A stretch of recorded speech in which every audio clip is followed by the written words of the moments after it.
Fala, minha gente, muito bom dia. Estamos no ar com imagens ao vivo, direto do Vaticano.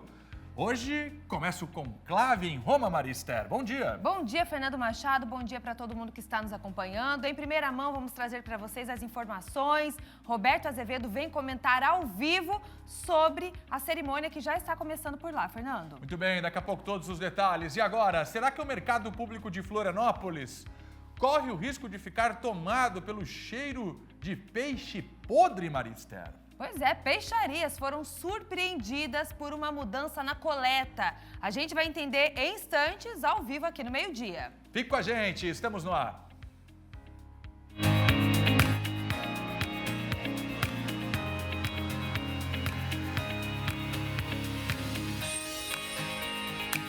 Atenção, informação para você, a empresa que recolhe os resíduos que vêm das peixarias do mercado público. Essa empresa de Florianópolis está embargada. Exatamente, a empresa foi embargada e o serviço agora está comprometido no local. Essa é a principal informação na capital do estado e a gente mostra para você em instantes aqui no nosso MD. E a gente vai conferir agora os destaques da Grande Florianópolis no Giro de Notícias. Caminhão fica preso em túnel embaixo da Via Expressa nesta manhã. A caçamba do veículo com baú refrigerado travou na estrutura do elevado enquanto passava pela rua Prefeito de Bixerém. Equipes trabalharam na retirada do caminhão. O trânsito ficou interditado no local. Após desobedecer ordem de parada, motociclista é detido em flagrante na capital. O condutor estava com a carteira de habilitação vencida há mais de 12 anos. Durante a abordagem, foi realizado o teste do bafômetro, que comprovou o consumo de bebida alcoólica. O homem foi detido por crime de trânsito. Grave acidente na Via Expressa Sul mobiliza equipes de resgate em Florianópolis. Na noite desta terça-feira, um motociclista bateu em um carro enquanto seguia no sentido centro. Com a força do impacto, ele foi arremessado por alguns metros e foi parar embaixo de outro veículo. O Corpo de Bombeiros precisou levantar o carro para retirar o homem, que estava preso. O trânsito precisou ser interrompido por mais de 1 hora. Um grande congestionamento se formou próximo à entrada do Pantanal. Muito bem, Giro de Notícias, Grande Florianópolis. Fernando, a gente vai mostrar mais um pouco agora imagens ao vivo da Praça São Pedro, no Vaticano. O conclave começou oficialmente às 11h10, horário de Brasília. Vocês estão vendo imagens ali deste momento. E vocês vão saber também quem são os catarinenses que podem ser eleitos como próximo Papa. E ao vivo do sul do estado, tem uma entrevista com o irmão do cardeal Steiner, apontado por muitos como um dos favoritos, Fernando. Brasileiro, catarinense de Forquilinha, vai participar da escolha do novo Papa. Aí você está vendo a chaminé da Capela Sistina que foi recolocada nesta semana. É daí que vai sair a fumaça branca, caso habemos Papa, ou a fumaça preta, se não habemos Papa, Marister. É isso, Fernando. Então quer dizer que a partir de hoje nós já podemos ter um novo Papa. É bem difícil porque a ala conservadora está trabalhando para que o Papa seja conservador novamente. Mas Francisco fez uma ampla reforma nos cardeais, trocou 80%. Ele indicou 80 cardeais novos, dos 133. Então, tudo indica que essa força mais progressista dentro da igreja prevaleça nessa escolha.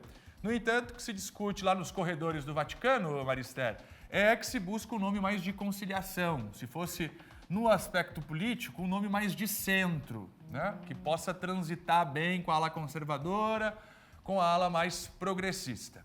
Pois bem, aí você está vendo, eles estão fechados, trancados à chave e vão discutir.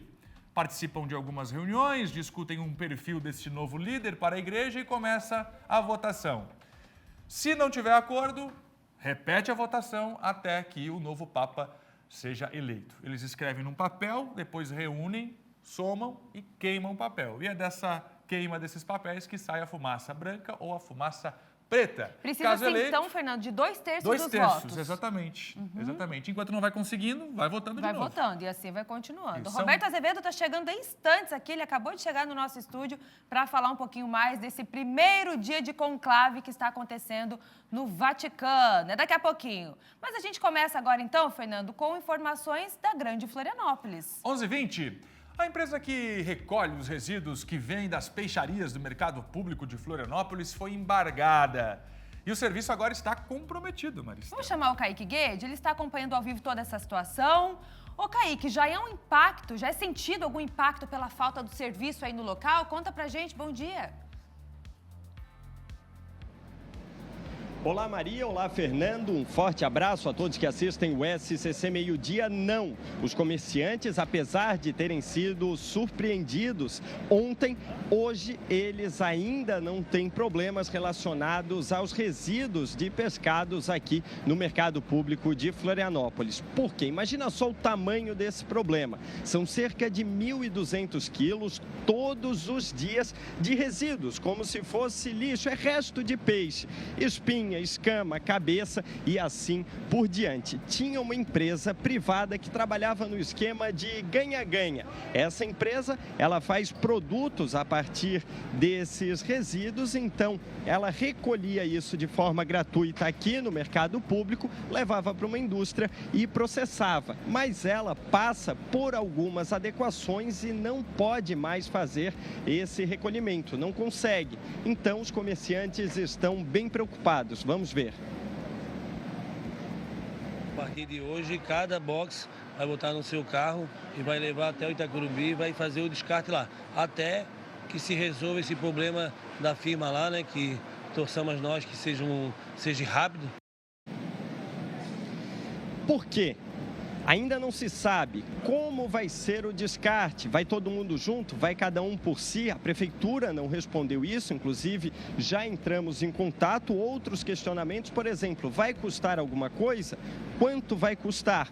Os comerciantes já dizem, já trabalham, por exemplo, com uma margem de R$1.000 aproximadamente de custos extras por mês. Quer ver só? Agora há pouco eu conversei com a Sinara, responsável por este box, e eu quero que você fale um pouquinho sobre a falta de informações nesse momento. É que a gente foi pego de surpresa ontem, né? E a gente ficou super preocupado, porque aonde que a gente vai descartar esses produtos, né? A questão do resíduo, que ainda mais agora é a época da tainha, então o aumento de descarte, aí é uma preocupação, porque é questão ambiental também, e a questão também da questão da onde vai ser colocado, né, esse produto. Vamos ver o que disse o veterinário responsável por 8 das 13 peixarias aqui do mercado público. A CONCAP já se prontificou, tem um valor, né, simbólico para poder fazer esse recebimento, porém esse transbordo para o aterro sanitário está sendo muito dificultoso, né, para as peixarias e para as empresas. Então vai trazer prejuízos a essas empresas, né, enquanto aguarda, né, a liberação da empresa responsável, né, que tudo corra bem e que eles consigam atender às ações corretivas que foram solicitadas pelos órgãos ambientais. Muito bem, agora 11h23, Kaique Guede repercutindo direto do mercado público ao vivo, empresa embargada, mas a CONCAP deverá assumir lá o recolhimento desses resíduos. É resto de peixe, gente, para ser bem sincero. E a preocupação é, se esses restos ficarem por ali, o cheiro vai ser ainda maior. E por isso a preocupação dos comerciantes, de quem passa por lá. A prefeitura trabalhando para resolver. Fernando, antes da gente chamar o SCC Sport, eu quero rapidamente te parabenizar. Fernando hoje está de aniversário.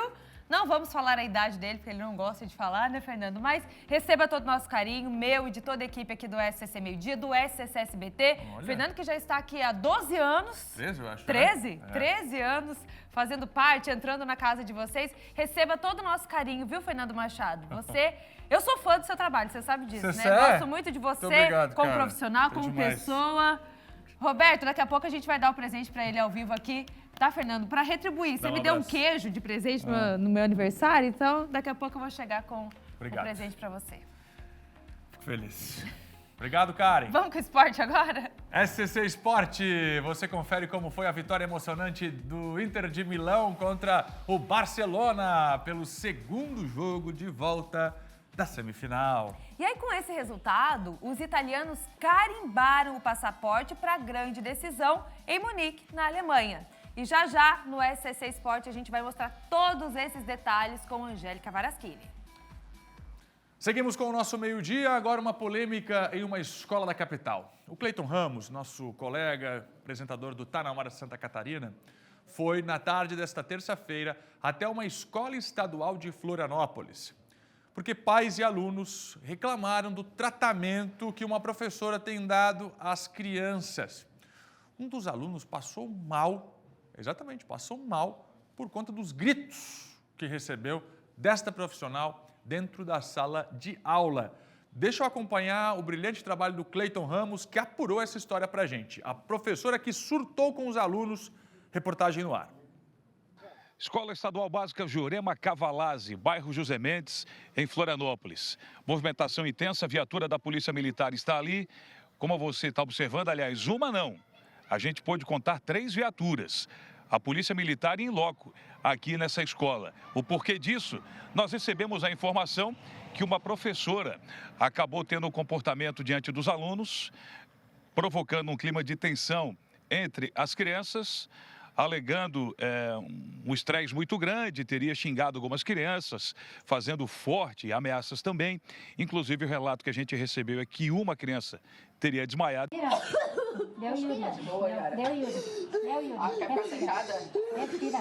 E a gente veio conferir de perto toda essa movimentação. Estou ao lado aqui de uma tia, né, que os sobrinhos estudam no colégio. Qual o seu nome? Eliane. Eliane, e o seu? Suelen. Suelen tem filhos que estudam aqui, Suelen? Sim, O que tem. está acontecendo de fato, então? No caso, é uma professora que já vem incomodando já desde o ano passado, né? Então, tipo, ela vem, tipo, incomodando as crianças, proíbe as crianças de fazer lanche, aí faz ameaças às crianças. A gente já fez boletim contra essa professora, só que no momento nada foi resolvido. Quando foi feito esse boletim, nesse caso aí que você citou? Ó, na semana passada foi feito 2. Daí, 2 boletins na semana passada? Dois boletins contra essa mesma professora. Aí foi chamado o pessoal da secretaria, né, da educação. A gente também foi lá na secretaria da educação, tudo. Só que nada foi feito. Daí hoje aconteceu de a minha filha vir para a escola, como de costume. Ela simplesmente gritou com a minha filha e impediu elas de, tipo, de descer e ameaçou. Não vai passar. Elas me ligaram chorando. Quando eu cheguei aqui, a minha filha de fato tinha desmaiado 2 vezes. A outra teve crise de pânico. A Secretaria de Educação, o Estado já teve? Está aqui, não? Tá aqui. Tá, a Secretaria do Estado tá aqui. E daí o que aconteceu?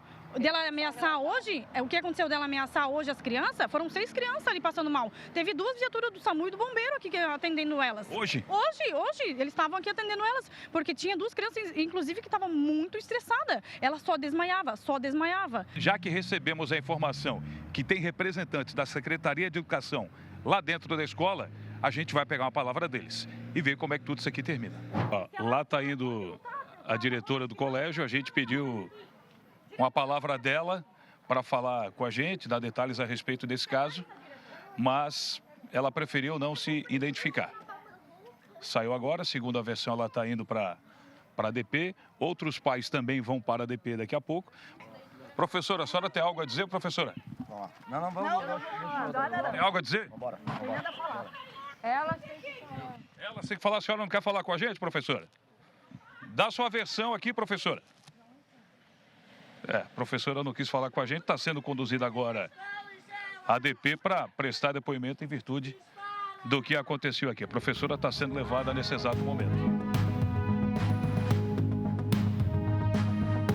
A Secretaria de Educação disse que não vai se pronunciar, pelo menos os representantes da Secretaria Estadual de Educação que estão aqui no colégio, eles pediram para a gente entrar em contato com a assessoria.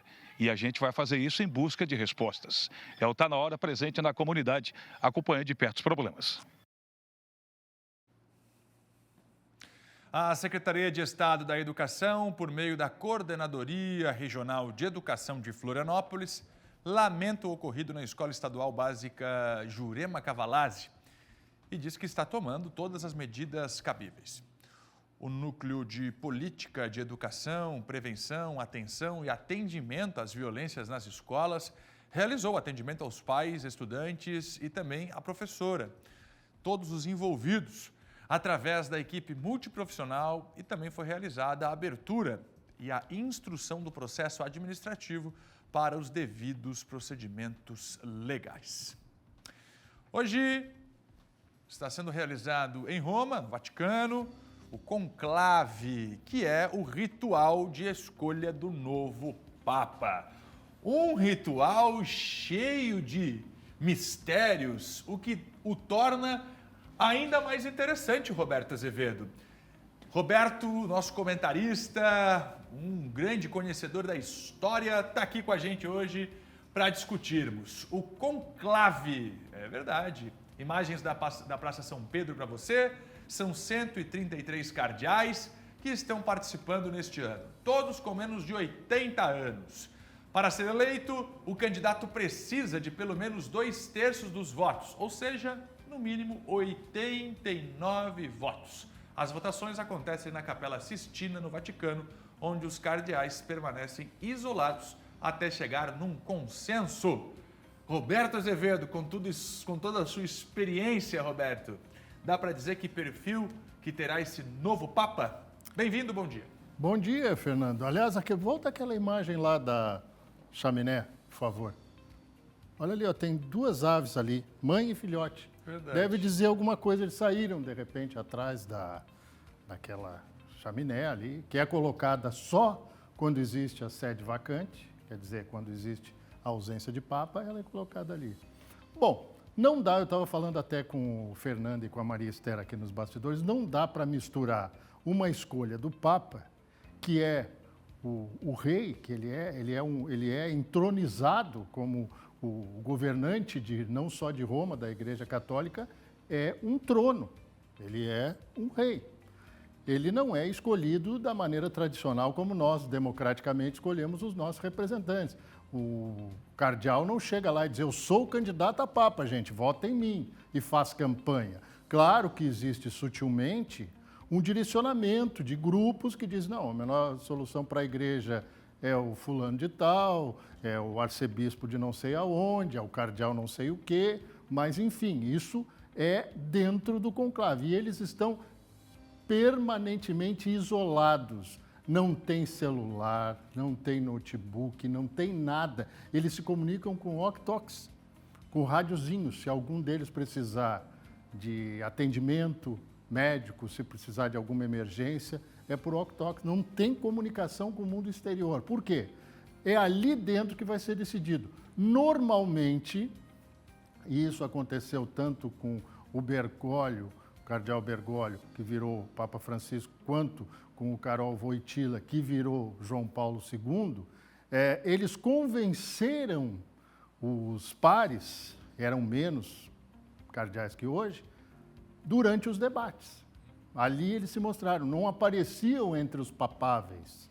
Agora, eu vejo assim com muita felicidade essa lista, porque você vê a pluralidade de países. A Ásia ganhou um reforço tremendo em número de cardeais. A Oceania, que tinha 1 cardeal, tem 4. Os Estados Unidos é o segundo país, ou segunda força que tem mais cardeais, 17.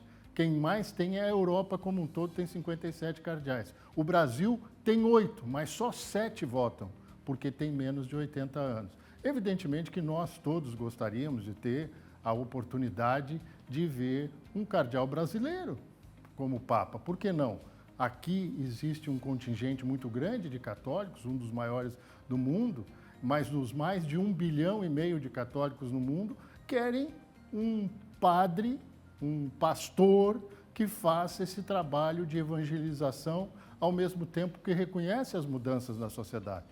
Eu acredito que ficou mais difícil para os conservadores dentro da Igreja Católica depois que o Papa Francisco renovou 80% do colégio cardinalístico, né? Então, isso é importante, mas é observar agora, a primeira votação deve acontecer por 14h, horário de Brasília, 19h lá em Roma, e aí nós veremos se vai sair fumacinha preta, que significa que não chegou à maioria, mais de 87 cardeais, né? 89, né?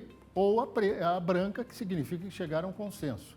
Hoje existe só uma votação. A partir de amanhã pode ter até 4 por dia, né? Perfeito. Deixa eu mostrar para o pessoal de casa quem são os 3 catarinenses, os 3 cardeais, que vão participar do conclave e que podem se tornar papa, né, Roberto Azevedo? Exatamente. Traz eles para a gente aí, Roberto. Dom João Brás de Avis, ele é do Planalto Norte catarinense, horas dizem que ele é de Canoinhas, horas dizem que ele é de Mafra, mas ele é daqui. Ele trabalha no Vaticano, ele está no Vaticano, é doutor em teologia, foi arcebispo de Brasília, foi prefeito do dicastério lá para os Institutos da Vida Consagrantes, Sociedades da Vida Apostólica no Vaticano e participou do último conclave que elegeu o Papa Francisco. Ele é o mais experiente de todos. Ele tem 77 anos. Francisco, o cardeal Bergoglio, quando foi eleito Papa, tinha 76. É bom a gente colocar isso aí. Vamos ver o próximo, né? Aí nós temos Dom Jaime Spengler, de 64 anos, natural de Gaspar, é o arcebispo de Porto Alegre, ganhou muita força na igreja, principalmente por conta daquele desastre climático no Rio Grande do Sul. A Igreja Católica, assim como as outras igrejas cristãs, os judeus também, islâmicos, tiveram um trabalho muito forte para congregar a comunidade do Rio Grande do Sul bastante atingida. E ele foi presidente da CNBB, da Conferência Nacional dos Bispos do Brasil. Isso também é um reconhecimento que tem. Ele é de uma vida pastoral e administrativa. É o mais jovem, tem 64 anos. Esse ficaria bastante tempo no Sim, cargo. de Gaspar. Ele foi, inclusive, o último a ser ordenado cardeal. Último? É. Vamos dar uma olhada. Próximo.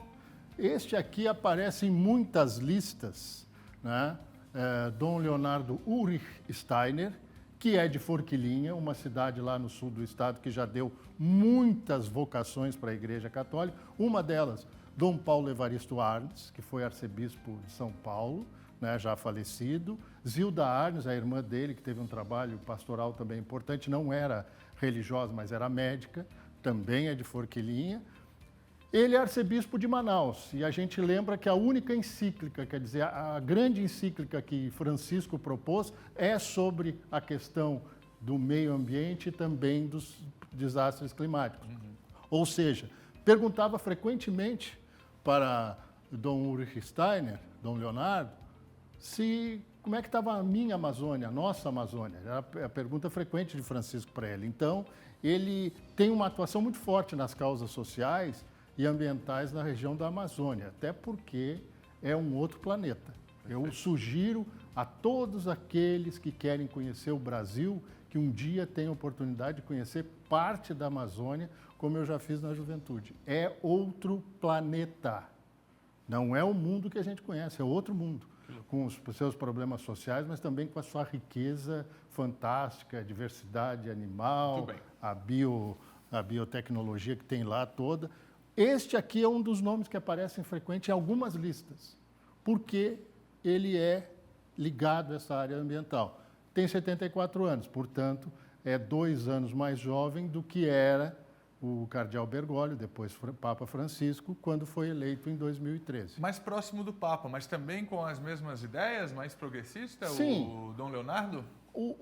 Digamos assim, o que tem um pouquinho de diferença na atuação do Papa Francisco é o Aziz, é o cardeal Aziz, que está lá em Roma e tal, esteve perto do Papa, que é um pouquinho mais chegado ao conservadorismo. Mas todos eles têm a mesma linha de raciocínio de Francisco, que é a predominante na igreja hoje. Né? Perfeito.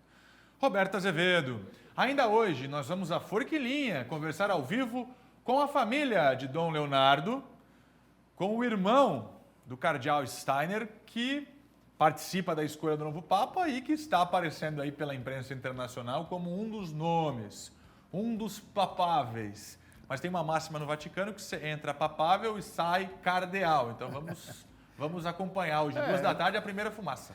Em termos práticos, gente, para a gente entender o que está acontecendo em Roma.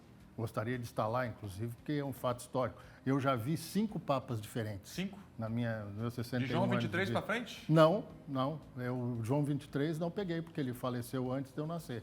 peguei de Paulo VI, até hoje, até Francisco. Então, são 5 papas, cada um deles filosoficamente, estruturalmente e na atuação completamente diferente dos outros, mas era aquela coisa. João Paulo II seguiu a linha mais conservadora e, a partir dele, até com Bento XVI, já houve um distanciamento um pouquinho da ala mais conservadora da Igreja, mas que é forte sob todos os aspectos. Roberto Azevedo, tem mais dele em sc10.com.br. Ainda hoje a família de Dom Leonardo Steiner de Forquilinha, que poderá se tornar papa. Está lá, está participando, pode se tornar papa. É difícil? É, mas pode. Presta atenção na vocação católica que tem Santa Catarina. Fato. Dos 7 cardeais com direito a voto, 4 são de Santa Catarina e ainda continuamos sendo o grande celeiro, se dá para chamar assim, que leva jovens à vida religiosa. Ainda assim, a vocação em Santa Catarina, principalmente nas comunidades alemã e italiana, são muito fortes. Perfeito. Muito fortes. Daqui a pouco, Roberto, atenção, um carro desgovernado acabou atingindo um outro carro e ainda uma moto em Joinville. Dá só uma olhada na imagem impressionante. Aí você está vendo a motocicleta, vai se aproximando do carro completamente desgovernado. Só dá tempo do motociclista sair da moto, pular literalmente da moto, que o carro atinge a motocicleta. E depois é retirado da pista. O Luiz Felipe tem todos os detalhes pra gente, porque, Luiz, por pouco que o carro não atinge em cheio o motociclista. O que aconteceu com o motorista desse carro para ele andar em zigue-zague, completamente desgovernado, no meio da rua? Conta pra gente, direto do local ao vivo, Luiz Felipe, bom dia. Bom dia, Fernando Machado, bom dia a todos que estão assistindo o SCC Meio-Dia, é um prazer ter a sua audiência. Estamos no local, Rua Ipiranga, bairro Aventureiro, o maior bairro de Joinville, o 6º maior bairro de Santa Catarina. Diogo Cleman, mostra pra gente. A primeira colisão, Fernando, aconteceu ali naquela esquina.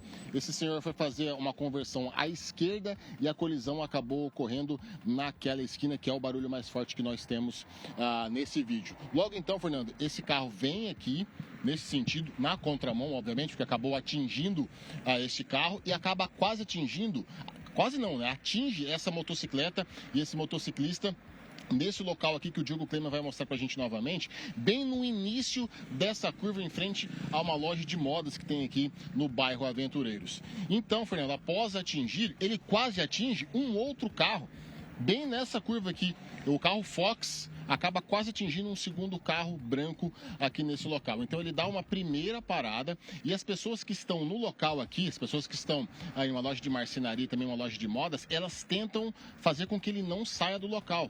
Ele acaba fugindo do local. Aí então, Fernando, ele vai sentido uma curva que tem aqui logo à direita aqui do bairro Aventureiros, na mesma rua, e na esquina seguinte ele é contido pelos populares que estavam aqui. Segundo informações que nós obtivemos, 3 pneus desse carro Fox desse senhor acabou furando e ele acabou parando logo na esquina. De começo, Fernando, tinha a informação que esse senhor poderia estar embriagado, mas essa informação não procede.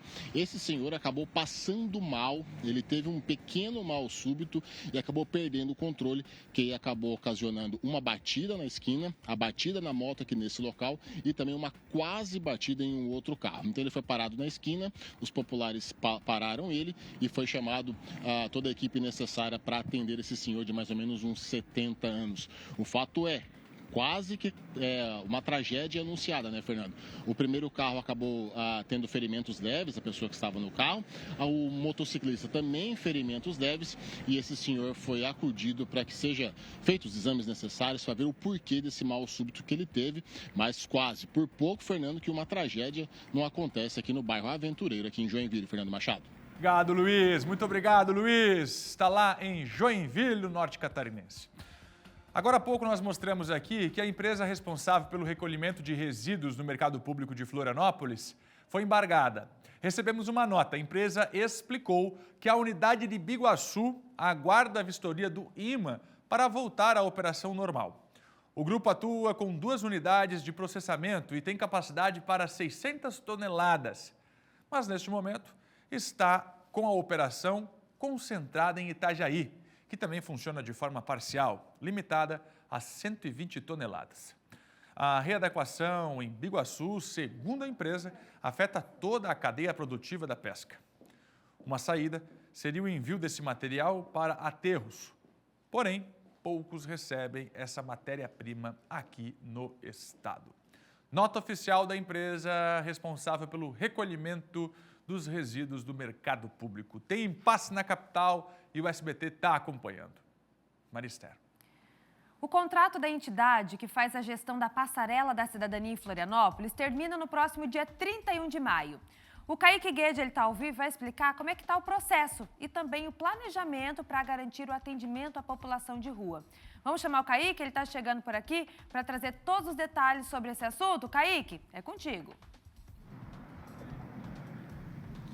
Oi, Maria. Olá a todos que assistem o SCC Meio-Dia. Vamos entender como funciona, então. A Passarela da Cidadania ela é administrada pela NUREV, que é o Núcleo de Recuperação e Reabilitação de Vidas, uma instituição privada. O contrato com ela termina a final do mês, só que pode ser postergado para garantir o atendimento às pessoas em situação de rua. Só que a Prefeitura de Florianópolis, para o próximo contrato, inclusive, Nereu, vamos mostrar agora um pouquinho aqui da grande estrutura da Passarela Nego Querido, que abriga a Passarela da Cidadania. E agora a Prefeitura de Florianópolis pretende fazer o seguinte: conforme a administração, a principal mudança deve ser na dinâmica de atendimento, porque agora o acolhido ele deve ficar por um prazo máximo de 90 dias, ou seja, 3 meses, e não tem como ele ficar indo e voltando.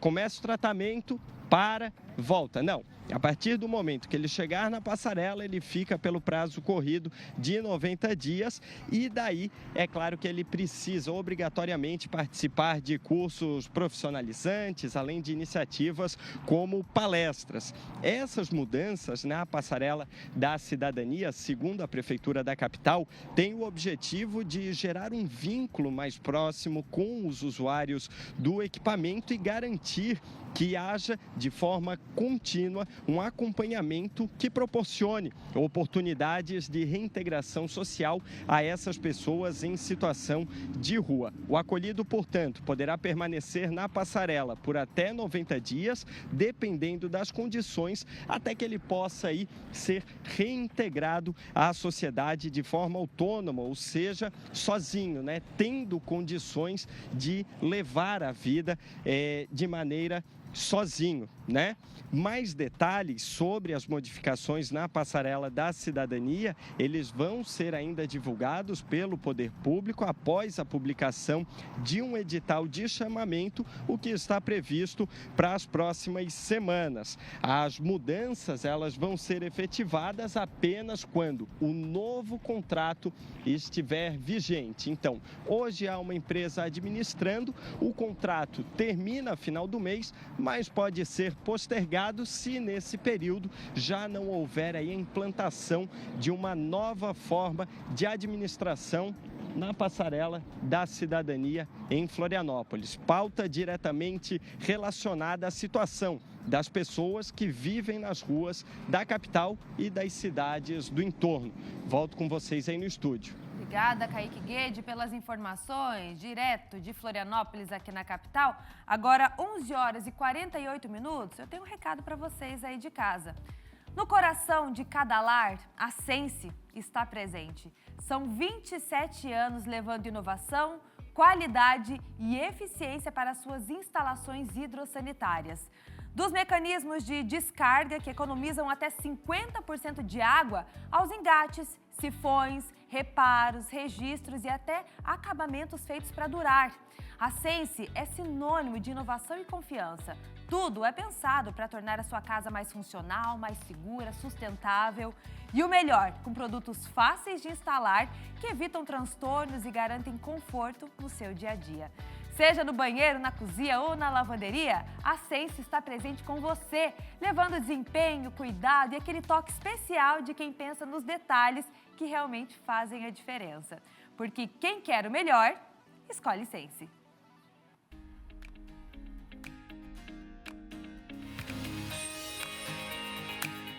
Estamos de volta com o SCC Meio-Dia e nós vamos agora mostrar para vocês os cardeais reunidos na Capela Sistina, já iniciando a votação para escolher o novo Papa. Imagens ao vivo vocês estão vendo direto do Vaticano. Daqui a pouquinho a gente vai para o SCC 10 para saber um pouquinho mais desses acontecimentos neste momento.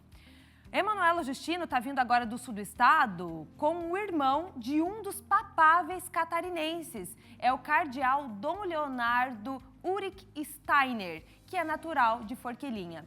A Manu vai falar para a gente como é que está a expectativa com essa possibilidade de nós termos um papa aqui do nosso estado. Bom dia, Manu! Oi, Maria Esther, bom dia para quem está nos assistindo. A expectativa é sempre grande, nós estamos aqui na casa, então, da irmã do Dom Leonardo, a Alice, e também quem vai conversar aqui com a gente é o seu Rudy, né, que é irmão, e vai falar um pouquinho dessa expectativa, já que hoje começou o conclave, a gente está acompanhando, e tem esse nome, então, que é aqui do sul do estado, Dom Leonardo Steiner, que é natural de Forquilinha. Vou conversar aqui. Bom dia, seu Rudy. Então, como é que está a expectativa, né, da família? A gente sabe que o mundo inteiro está acompanhando o conclave e, em especial, os olhos se voltam aqui para o sul do estado, aqui para Forquilinha, ainda mais sendo da família, né? Para nós, da família, realmente é uma expectativa muito grande, uma esperança, talvez, que seja o Papa. E seria para os nossos pais uma grande dádiva, porque a gente sempre rezou muito em família, pedindo para que houvesse mais pessoas que fossem para o sacerdote. E com isso a gente teve a felicidade de ter 3 que fizeram parte uma freira já falecida, um irmão padre também já falecido, e esse que foi padre, foi bispo, foi cardeal e poderá ser um dia um papa também, quem sabe, né? Então, a família sempre foi de muita fé e muito envolvida com a igreja. Sim, sempre muito envolvida. O pai cantava no coro da igreja, a nossa mãe sempre ajudava a fazer os preparativos, os doces, os bolos. Então, era assim, um trabalho sempre voltado para a igreja. Bom, até vai passar na tela aí também, o Isaac mostrou as fotos, né, do Dom Leonardo criança, com a família, na igreja. Aqui também tem as fotos aqui que eles prepararam, que está aqui à mesa. E a gente está aqui na sala da família, a gente percebe também que é um local que tem muitos elementos, assim, de fé, né? E o senhor já falou, então, dessa expectativa, mas agora, justamente, hoje tem algo a mais, assim, né? E como é que está o restante da família, o senhor como irmão, né? A dona Alice também, que é irmã, mas da família em si também, já teve alguma reunião? Vocês se conversam? Como é que está sendo esse momento, principalmente a partir de hoje? A gente sempre se conversa, a gente sempre tem uma reunião por ano, no mês de julho, a gente se encontra, e ele sempre também participou desses encontros. Então, a gente revive a cada ano a história da família, a convivência, e a gente sempre se encontra então, no mês de julho, uma família reunida e que traz todos os irmãos, os parentes, os sobrinhos, os netos e tal, todos participam, que hoje praticamente são mais de 90 participantes. E, seu Rudy, como é que foi a sua última conversa com o seu irmão, Dom Leonardo? Como é que foi, assim, a última vez que ele esteve aqui também? Então, sempre muito cordial, muito atencioso, muito ligado à família. Ele sempre tira um tempo para, mesmo como padre, como bispo, como cardeal, ele sempre participou. E se for papa, não sei se vai conseguir vir, mas com certeza ele vai estar ligado com a família sempre. É muita emoção, né, seu Rudy? Com certeza. Para nós, os irmãos, realmente é uma expectativa muito grande, que poderá ser Papa, sem dúvida, mas que, se for a vontade de Deus, que ele seja Papa e que realmente ele se torne um elo dentro da igreja, que reúne a igreja, que faz com que a responsabilidade dele é muito grande, mas que ele é um irmão muito inteligente e será capaz de reunir a igreja de uma forma que seja sempre uma cordialidade, assim como a família, que seja dentro da igreja também. Perfeito. Deixa eu só, então, pegar uma palavrinha aqui da Dona Alice também. Dona Alice, como é que está para a senhora também a expectativa, né, agora do conclave, Dom Leonardo, que é seu irmão, como é que está o coração nesse momento? Se isso realmente acontecer, seria uma grande graça. Ser Papa hoje é uma grande responsabilidade e sabedoria. Eu, como irmã, me sinto muito realizada se isso acontecer. Se meus pais estivessem vivos, seria um maior orgulho da vida deles. Eu percebo que a Dona Alice falou e o olho encheu de lágrima, né? Ela está bem emocionada aqui conversando com a gente. E a gente agradece, tá? Pela receptividade aqui, por conversar conosco, receber aqui na casa da família. E é isso, né? A gente vai seguir acompanhando, na verdade, o mundo inteiro está acompanhando esse conclave. E, em especial aqui, então, tem o Dom Leonardo Steiner, que é aqui de Forquilinha. Então, toda a família está na expectativa. As igrejas aqui de Forquilinha, né? Até conversei com o padre responsável, eles, nas últimas missas, fazendo orações especiais, né, quando realmente teve, né, essa possibilidade de ter um Papa aqui catarinense, principalmente aqui do sul do estado. E por aqui a gente segue acompanhando e a gente agradece mais uma vez, então, a receptividade da família aqui do sul do estado, aqui de Forquilinha. Volto com vocês aí no estúdio. Que delícia de bate-papo, Manu. A gente sentiu a emoção daqui, da família do Dom Leonardo Steiner de Forquilinha, que está lá neste momento participando da cerimônia de abertura do conclave. A gente tem imagens para mostrar. Eles estão reunidos lá no Vaticano, na Capela Sistina. Temos imagens, a gente trouxe até o Roberto para falar mais um pouquinho desse momento. Quer dizer que então nós temos possibilidade de ter um Papa catarinense, né, Nós Roberto? temos 133 possíveis papas lá dentro, nesse momento. Nessa imagem que você vê aí, são os ritos iniciais. A gente tem que lembrar que há uma série de ritos da Igreja Católica para se começar o conclave, que significa com chave. Quer dizer, eles são chaveados lá dentro, ficam aí na Capela Sistina, que é uma obra fantástica, né? E ali eles, aqui está um brasileiro ali, segundo da direita para a esquerda, aqui, exatamente, né? É um brasileiro. Então, a gente mostra para o mundo o que era guardado às 7 chaves, que não se mostrava. Evidentemente, não vai ter transmissão ao vivo dentro da Capela Sistina durante a votação, mas se mostra que eles vão ali, e é um momento de oração, de profunda oração, e eles fazem várias reflexões, e aí é dada a palavra para os cardeais que se inscrevem. Então, em tese, 133 podem falar. E naquele momento é que é decisivo para se formar uma maioria. Opa, esse cardeal tem um discurso que se adequa ao momento atual. Eu estava falando ali para o Fernando, a Igreja Católica é uma monarquia, isso é uma monarquia, e nesta monarquia ela tem contato com países do mundo inteiro. O Vaticano tem relações, por exemplo, com a China, que não tem, em tese, religião reconhecida pelo Estado. E quando a Rússia também não tinha, quando a União Soviética não tinha, a Igreja Católica também tinha relacionamento diplomático com esses países. Então, é de qualquer maneira um ato que influencia o mundo inteiro. Você não precisa ser católico, você não precisa ser cristão, mas você está de olho no que acontece ali, porque o futuro Papa, que é o Bispo de Roma, ele passa a ser o bispo, e toda vez que é escolhido ele tem que dizer que aceita, não é impositivo. Você é escolhido e tem que dizer publicamente, eu aceito, diante de todos os 133, que na realidade são 135, mas 2 estão doentes, não estão participando. Então, quer dizer, não pode votar remotamente, tem que ser presencial. E todo esse processo aí mostra a força milenar dessa instituição. Dos 133, 89 tem que escolher um. Exatamente. Tem que, daí, tem que ter o mais votado, é a maioria que precisa ser consolidada. 2/3. Roberto Azevedo, trazendo para a gente mais curiosidades do conclave que está começando na Capela Sistina. A gente mostra imagens ao vivo para vocês aqui no SCC Meio-Dia. Obrigada, Roberto. Até daqui a pouco. A gente vai continuar nesse assunto porque o Iotton Neto também está aqui para mostrar como é que está a cobertura no SCC 10 desse momento histórico que está acontecendo, né, Iotton? Bom dia. Bom dia, Esther. Bom dia também a todos vocês que nos acompanham no SCC Meio-Dia. Não podia ser diferente. As matérias mais lidas no portal SCC 10 hoje, desde as primeiras horas da manhã, estão relacionadas a esse conclave, a esse momento histórico, com uma transmissão e uma cobertura histórica também da imprensa. E esses destaques a gente vai trazer agora um pouco mais sobre esse passo a passo do conclave e também algumas curiosidades.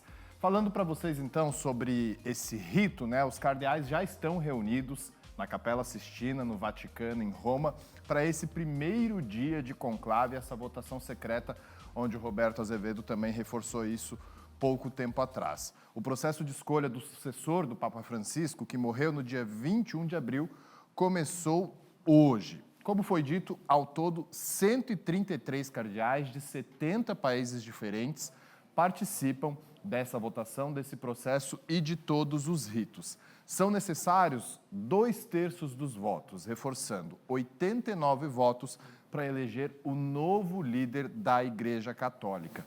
A grande expectativa no mundo todo hoje, independente de qual religião se segue, é se teremos fumaça preta ou fumaça branca. É um dos ritos mais importantes do conclave. A fumaça branca significa o habemus papam, ou a fumaça preta, que a votação, os cardeais não chegaram a um consenso.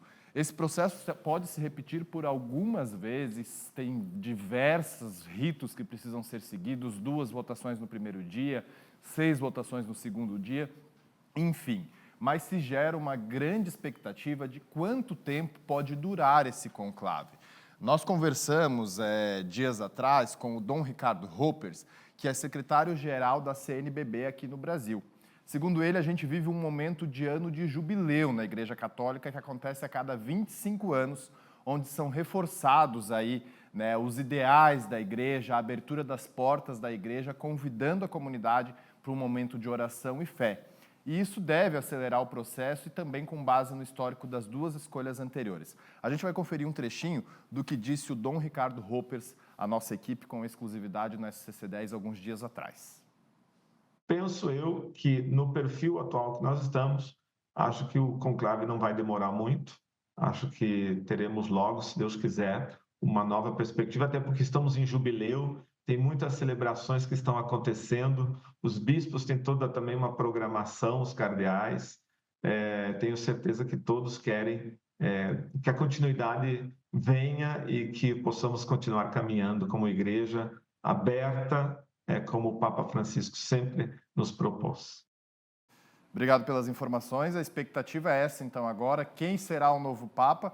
E será que teremos um Papa catarinense e brasileiro, Esther? A gente espera que sim, né? A gente espera que sim. Vamos esperar aí pela fumaça branca para acabar também com essa ansiedade, mas é uma ansiedade positiva que todo mundo tem acompanhado. Boa. Qualquer novidade a gente volta para trazer para vocês aqui ao vivo no SCC Meio Dia. Obrigada, viu, Iotton? Obrigado também, obrigado a todos. Vamos falar um pouquinho de esporte? Angélica Varaschini já está se posicionando para a gente trazer tudo para vocês aí de casa. Roda a vinheta!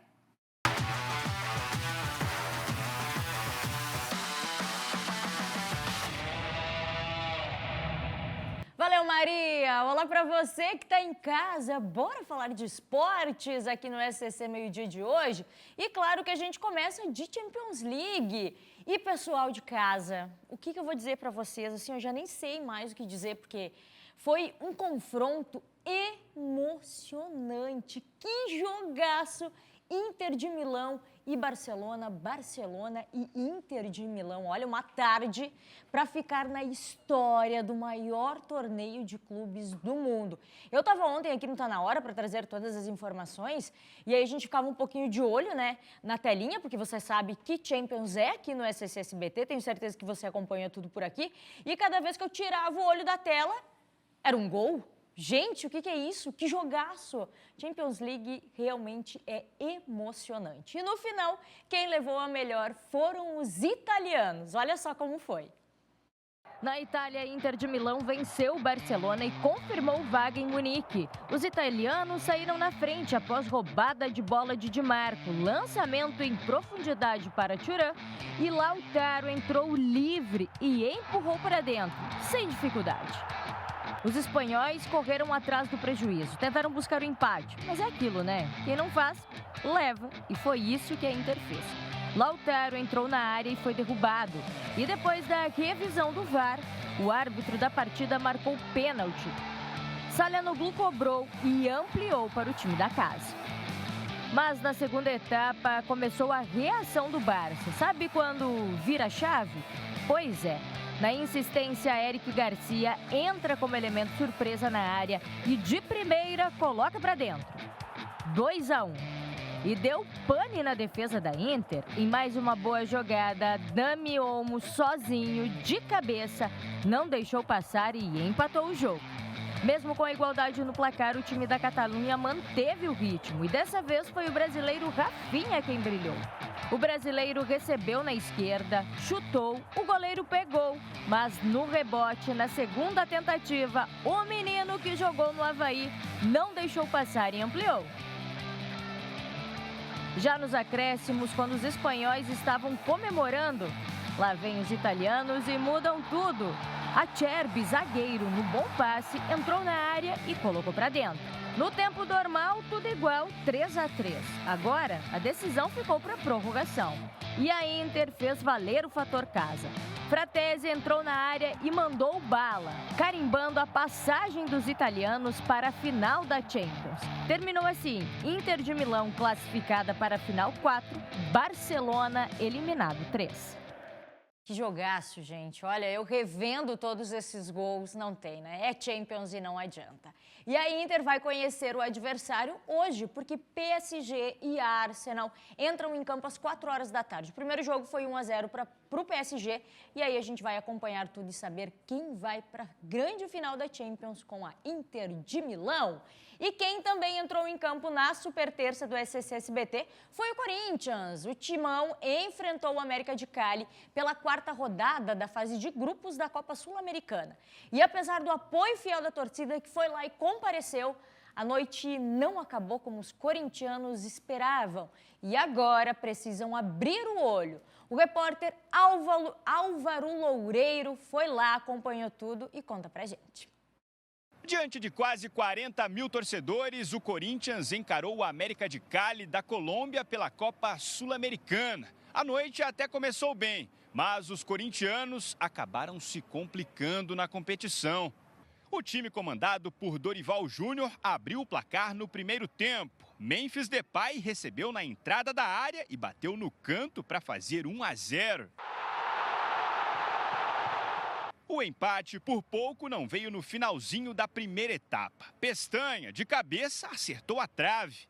Na volta do intervalo, não teve jeito. Aos 38 segundos, jogada ensaiada dos colombianos. E Navarro deixou tudo igual. Final na Neoquímica Arena, Corinthians 1, América também 1. A gente sabe que a vitória era a nossa única opção hoje. Ela não veio. E, enfim, a gente tem que ver o que a gente pode fazer de melhor, mas não adianta ficar se lamentando. No próximo jogo dessa competição, é buscar a vitória mais uma vez e jogo após jogo. Fizemos uma partida onde poderíamos, sim, ter tido talvez um outro rendimento se tivéssemos uma equipe com mais energia, um pouco diferente.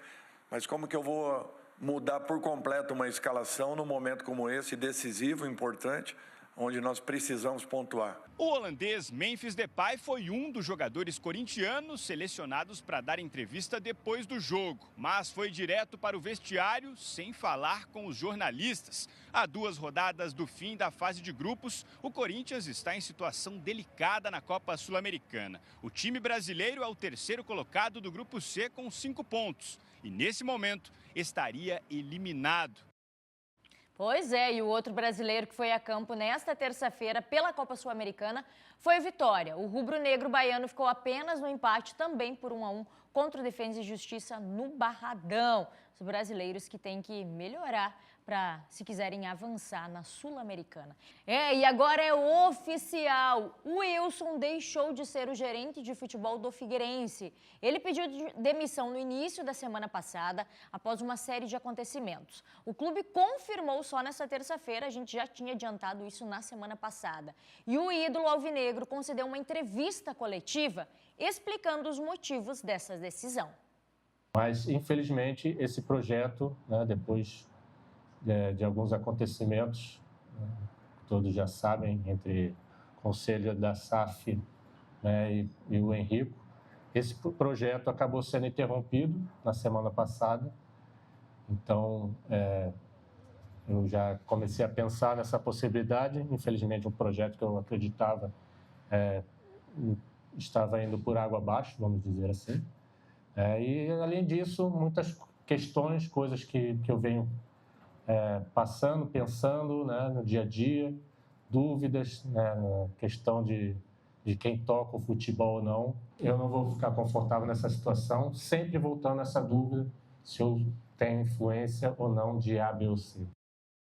Além disso, o Wilson também falou se a sua saída, somada à também saída do CEO da SAF, Henrique Ambrogini, se o clube ficaria à deriva. Ele falou sobre isso.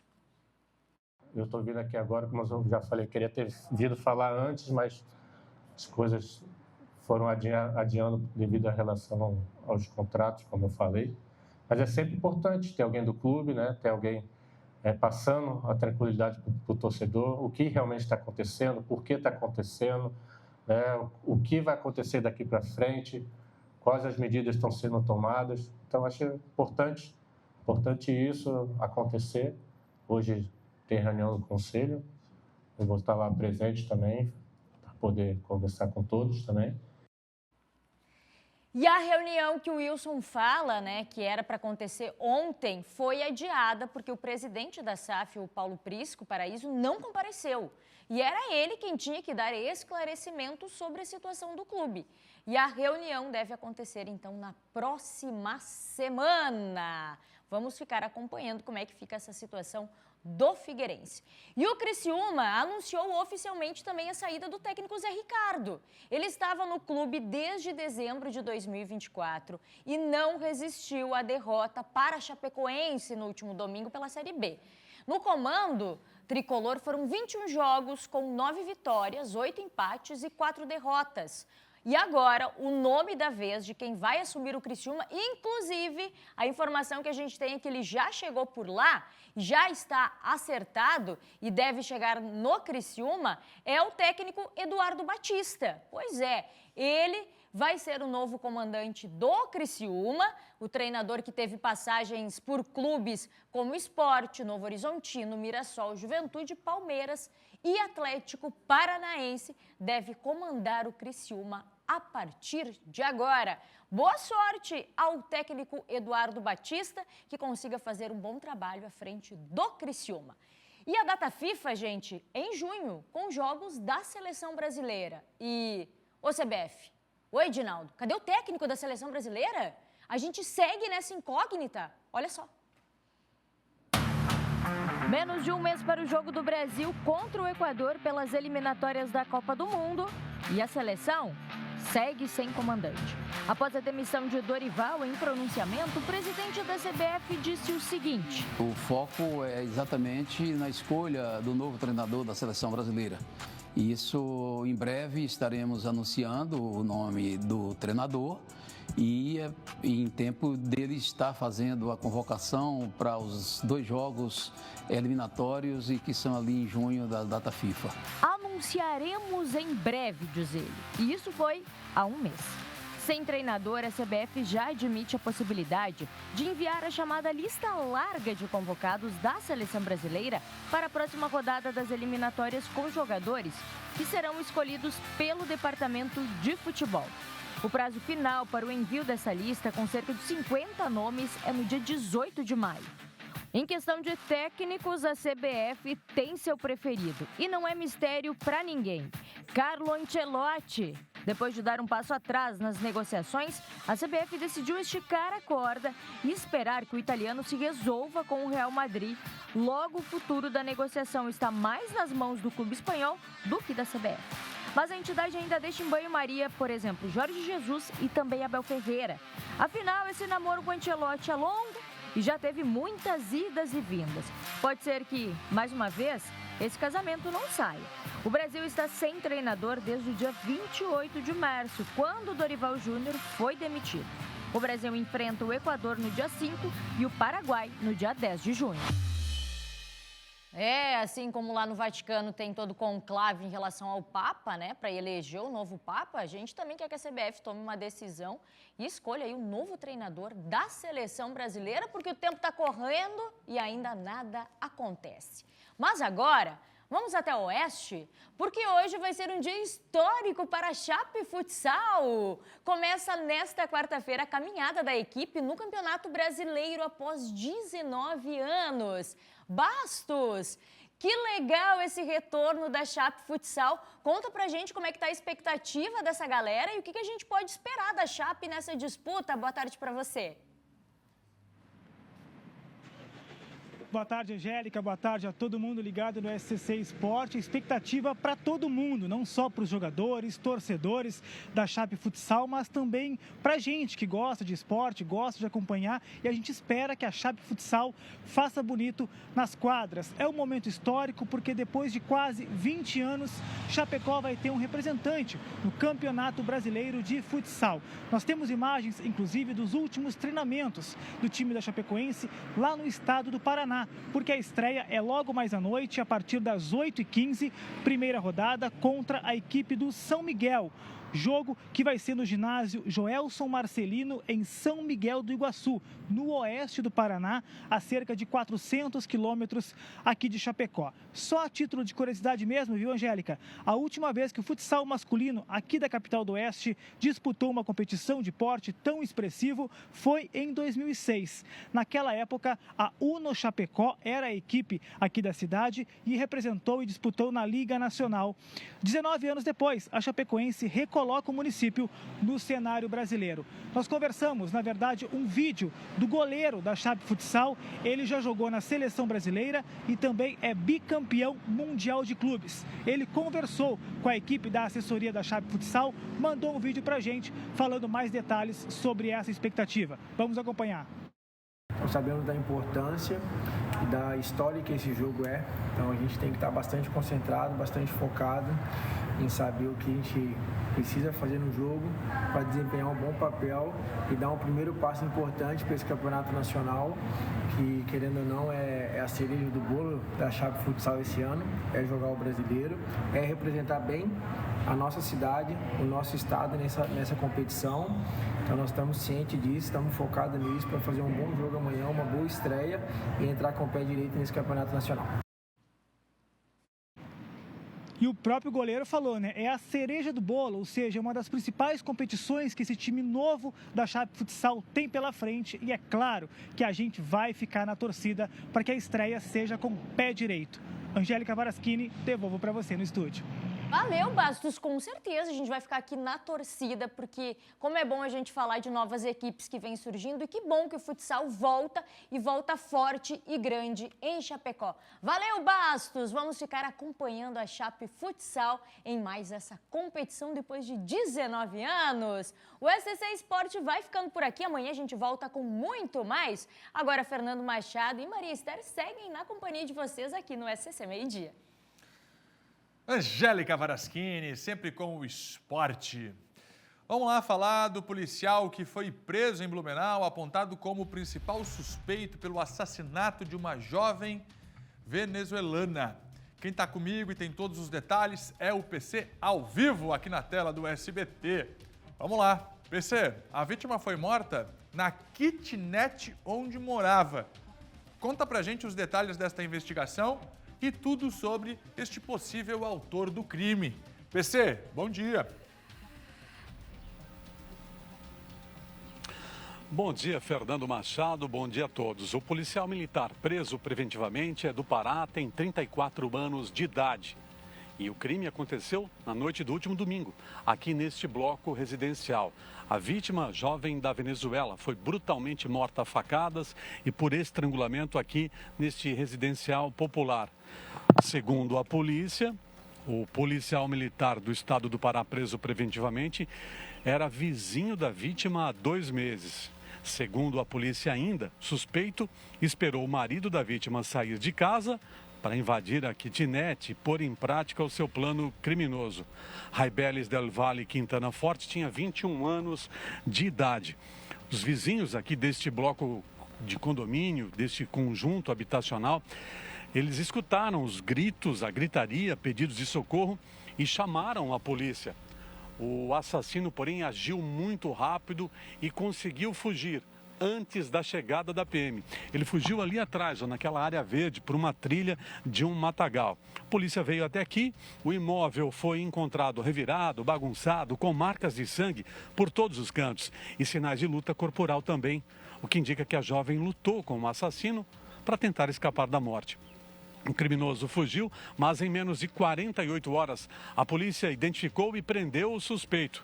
E durante a apuração, os investigadores descobriram que o suspeito era um policial que abandonou o trabalho, fugiu do Pará, ele acabou pegando férias e não voltou mais para o trabalho, abandonou a corporação sem nenhuma justificativa. Então, durante a apuração, durante a investigação, a polícia descobriu que o investigado era um desertor da PM do Pará.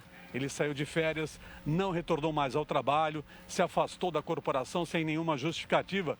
E aqui em Blumenau, esse policial militar foragido da PM do Pará usava um nome falso. Durante o interrogatório, o suspeito negou que tenha matado a jovem da Venezuela. Pelo crime militar de deserção, a PM foi chamada e assumiu a custódia do preso. O suspeito foi transferido para uma cela do 10º Batalhão da Polícia Militar, onde aguarda pelos procedimentos no âmbito militar. E a investigação vai prosseguir também para apurar as causas do crime. A motivação do crime ainda não foi esclarecida e a polícia também quer saber se mais alguém participou deste assassinato da jovem da Venezuela. O delegado responsável pela investigação, o delegado Bruno Fernando, acredita que agora o caso é sim de feminicídio, trata o caso como um feminicídio. Resumindo, viu, Fernando? O suspeito era um policial militar que abandonou o serviço lá no Pará. Ele saiu de férias, não voltou mais para o trabalho. Era um agente da lei, abandonou a farda, veio para Blumenau e agora é considerado, segundo a polícia, um fora da lei e está preso na cela do 10º Batalhão da Polícia Militar de Blumenau. O crime aconteceu aqui no bairro Água Verde. Nós voltamos agora ao estúdio com você. PC, muito obrigado pela informação. Fica de olho nesse caso aí pra gente. Apuração, investigação e o PC trazendo tudo aqui no SBT. Um idoso de 82 anos que estava colhendo pinhão morreu depois de cair de um pinheiro em Anita Garibaldi. Suiane de Lis com todos os detalhes ao vivo. Oi, Suiane, bom dia. Bom dia, Fernando, para você e para todo mundo que está nos acompanhando no SCC Meio-Dia. É isso mesmo, uma triste notícia. Esse trágico acidente aconteceu no município de Anita Garibaldi, no interior. Esse senhor de 82 anos, identificado como Ivo Cunha Lessa, ele acabou morrendo durante a colheita do pinhão. Ele havia subido no pinheiro e na araucária para realizar a colheita na sua própria propriedade e acabou caindo. O Corpo de Bombeiros foi acionado por volta das 11h30 da manhã dessa terça-feira. Chegou ao local, o homem já estava caído em meio a outras árvores, já sem sinal de vida. Além do Corpo de Bombeiros, também uma outra médica que estava no local confirmou o óbito. Foi acionado, então, a polícia científica, a área foi isolada para realizar, então, a perícia, diante desse trágico acidente. A gente sabe que a colheita do pinhão é uma atividade bastante perigosa, o Corpo de Bombeiros sempre está alertando e é muito frequente ocorrências como essa. A informação é de que desde que foi aberta a temporada da colheita do pinhão, no dia 1º de abril, já foram no total 7 ocorrências relacionadas a queda de árvores ou pessoas que subiram no pinheiro e não conseguiram descer, que foi acionado então o Corpo de Bombeiros para realizar justamente o atendimento. Infelizmente, esse óbito no município de Anita Garibaldi durante a colheita do pinhão por aqui na Serra Catarinense. Volto com você. Obrigado, Suiane. Olha, a BR-101 é federal e está sob responsabilidade de uma concessionária. Mas os desafios nas cidades crescem e impactam diretamente os municípios. Por isso, a Prefeitura de Balneário Camboriú sugeriu assumir a conservação das marginais. Vamos para lá? Cris Pinheiro, o que a Prefeitura quer fazer nas marginais da BR-101, aí no trecho de Balneário, um dos principais gargalos da 101 no Brasil e um dos principais gargalos de rodovias do Brasil, Balneário Camboriú, Itajaí e Itapema. Cris Pinheiro, explica pra gente, se a Prefeitura assumir as marginais, o que vai fazer? Oi, Fernando, bom dia para você, bom dia a todos que nos acompanham. Antes de passar essas informações, parabéns e um abraço carinhoso e caloroso de toda a região aqui de Itajaí e também de Balneário Camboriú. Pois então, Fernando, foi decidido ontem uma reunião entre a prefeita e também representantes da concessionária que administra a BR-101, que a prefeitura vai assumir através de um termo permanente de autorização, a manutenção e também vai fazer a conservação rotineira aí das marginais. O que a prefeitura vai fazer, Fernando? Conservação e manutenção principalmente das calçadas, meios fios e também as ciclofaixas. Intervenções mais complexas que possam aí causar impacto no fluxo da rodovia devem ser solicitadas com antecedência à concessionária. O termo vai ser elaborado juntamente com a Procuradoria do município. Mas além de assumir as marginais para oferecer, claro, mais segurança para os motoristas, uma reivindicação antiga dos moradores também foi sugerida e vai ser feita aí uma parceria entre a ABC Trânsito e também a concessionária, que é a viabilidade, estudos para a viabilidade de novos acessos da BR-101 para Balneário Camboriú. Hoje são 3 acessos. Quem vem do sul, eu vou dar um exemplo, viu, Fernando? Quem vem do sul, por exemplo, já deve acessar a marginal próxima ao Expocentro, caso você precise ir até a Barra Sul. Se o motorista passar por essa marginal, não entrar, ele só pode entrar daqui a 3 quilômetros, por exemplo, para acessar a Avenida do Estado. E mais 1 quilômetro, então seriam 4 quilômetros para acessar a Avenida das Flores. Daí você sabe, vai entrar em todo aquele fluxo, aquele trânsito intenso dentro de Balneário Camboriú. Por isso aí a intenção da prefeitura em abrir mais acessos, tanto sentido sul quanto sentido norte, para dar mais segurança aos motoristas e fazer o fluxo fluir o trânsito de Balneário Camboriú e também ali na BR-101, que a gente sabe passa um perrengue danado, principalmente em temporada e na época aí de feriados prolongados. Fernando, volto contigo. Parabéns, viu? Ah, meu amor, muito obrigado. Sempre sorridente, a nossa Cris Pinheiro. Obrigado pelo carinho. Vamos seguir? Vem aí a previsão do tempo.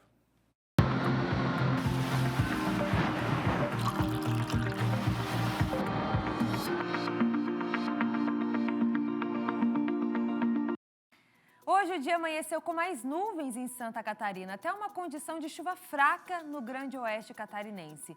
Mas agora, no decorrer da quarta-feira, o sol aparece em todas as regiões. E aí, junto com ele, vem também as altas temperaturas. Olha só, gente, hoje, extremo oeste pode chegar aos 28 graus. Parece que tem um verão aí no nosso outono.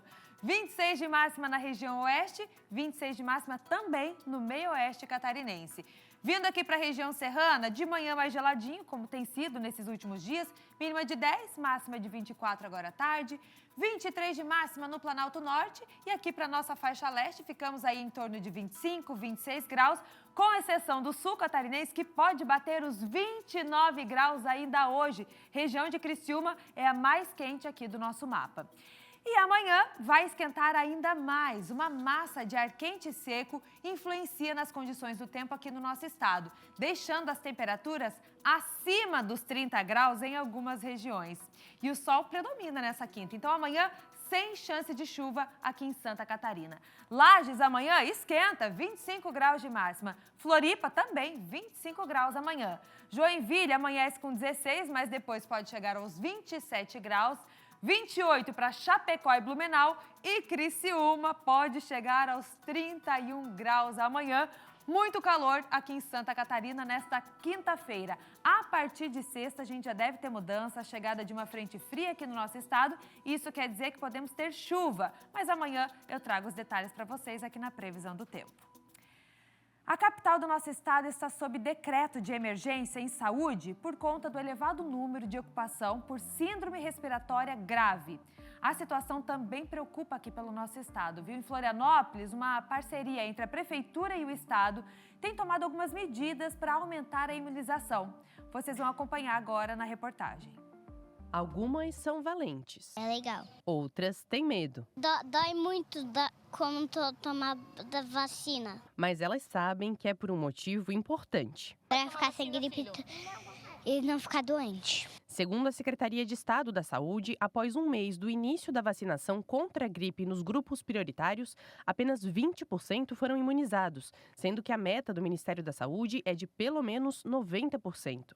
Aqui na capital, uma parceria entre Estado e Prefeitura foi feita para aumentar esse número por meio da van da vacinação. 7, 8 e 9 de maio, das 9h30 às 17h30, aqui na emergência do Hospital Infantil. A gente sempre orienta a trazer a carteirinha de vacinação e também um documento de identidade. Lembrando que a gente divulga muito a questão da influenza e do Covid, mas a gente também tem todas as outras vacinas do calendário básico. A Maria veio trazer o neto para uma consulta, viu a van e aproveitou para colocar a caderneta em dia. Estava lá embaixo, daí eu vi eles, daí eu já tinha trazido, eu queria, né, ver a vacina deles se está em dia, né? Daí eles disseram, não, a gente vai subir aqui para cima. Daí eu, então também vou lá em cima ver. Quem trabalha no hospital fez a mesma coisa. Aproveitei que já está aqui no trabalho, já fiz a influenza e o reforço do Covid também. Medida necessária diante da ocupação dos hospitais pelo Estado, como, por exemplo, o infantil. Hoje está em cerca de 93% de ocupação geral. Por cerca de 65% dos pacientes que estão internados hoje na UTI são por problemas respiratórios. A única vaga disponível hoje é um leito de UTI neonatal. UTI pediátrica, nós estamos com 100% de ocupação. Além da ocupação, os atendimentos de abril subiram 80% em comparação com janeiro deste ano, sendo a maior parte por síndromes respiratórias. O que a gente vê é que grande parte desses pacientes eles não foram imunizados previamente e a maior parte das crianças acometidas com esses vírus respiratórios, eles têm menos de 3 anos. Então, eles acabam entrando nessa faixa para ser imunizada. Elas poderiam estar imunizadas previamente. A partir do dia 10 de maio, a vacina contra a gripe estará disponível para todas as pessoas acima dos 6 meses nas unidades básicas de saúde. Mas na van, em frente ao Hospital Infantil, o imunizante já está disponível para todo mundo a partir de hoje.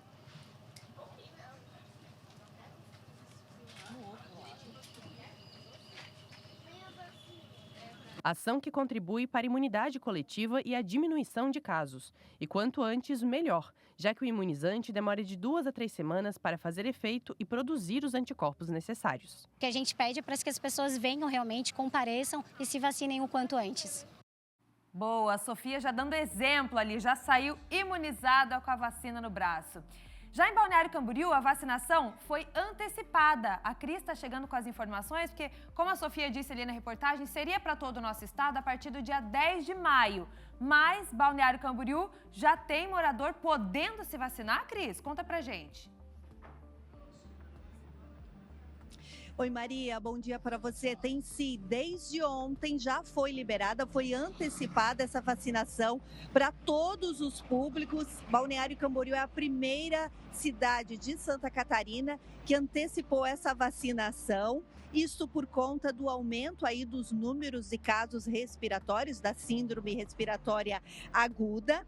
A vacina oferecida é a trivalente e protege contra 3 vírus, né? Tipo influenza H1N1, H3N2 e também a influenza B2. Está disponível gratuitamente em todas as unidades básicas de saúde. Lembrando que às segundas-feiras a sala de vacinação da unidade da Central funciona até às 8h30, assim como a sala de vacinação da UBS do bairro das Nações, hoje, quarta-feira, também até às 8h30 da noite. As demais funcionam das 8 até às 5 horas da tarde. Mas desde ontem, toda a população de Balneário Camboriú já pode procurar a vacina nas unidades básicas de saúde. Maria, volto contigo. Boa, Cris. Obrigada pelas informações. A vacina está disponível para todo mundo em Balneário Camboriú, vacina contra a gripe. Obrigada pelas informações. A gente vai seguir agora.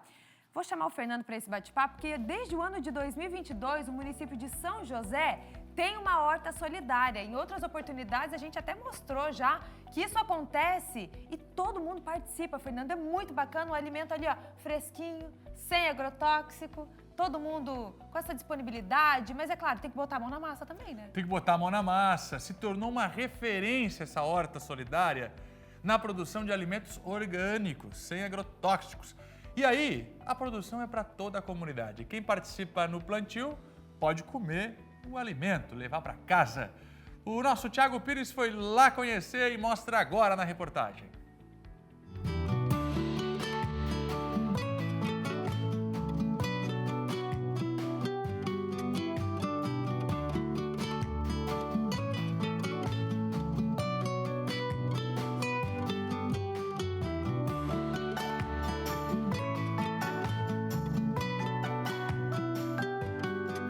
De cultivo, união, educação, integração.